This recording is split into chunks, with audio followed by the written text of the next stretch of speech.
আজকে একটা ঘটনা শোনাই দিয়ে যায় আপনাদেরকে। ঘোড়াশাল আপনারা চিনেন, নরসিংদীর ঘোড়াশালে একজন হাজী ছিলেন। হাজী সাহেবের নাম কালু হাজী।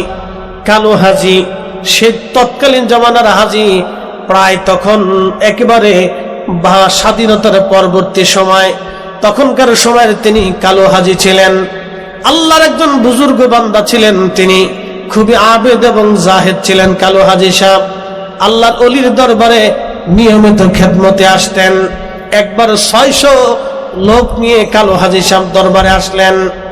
আল্লাহর অলি আমার পীর মুর্শিদ তখনকার যিনি পাকশালার প্রধান ছিলেন, তার নাম ছিল আলিমউদ্দিন মিয়া। আলিমউদ্দিন মিয়া হুজুর কেবলা আলিমউদ্দিনকে ডাক দিয়ে বলেন, বাবা আলিমউদ্দিন। জি হুজুর, বাড়িতে কি পরিমাণ চাল আছে? কালু হাজী সাহেব 600 লোক নিয়ে আসছে মাটি কাটার জন্য। বাবা কি পরিমাণ চাল আছে?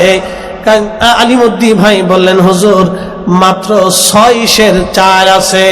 কয় সের? মাত্র 6 সের চাল আছে, এছাড়া আর কোনো চাল নাই।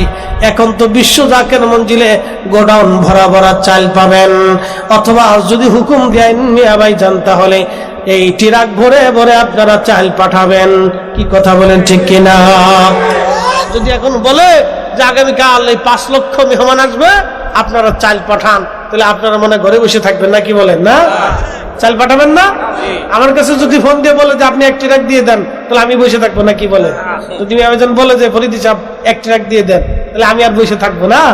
আমারও পাঠাইতে হবে, কারণ মনিবের পক্ষ থেকে হুকুম আসছে, ঠিক কিনা? তো খুব মনোযোগ দিয়ে 6 সের চাই। কয় সের? 6 সের। আল্লাহর ওলি বললেন, বাবা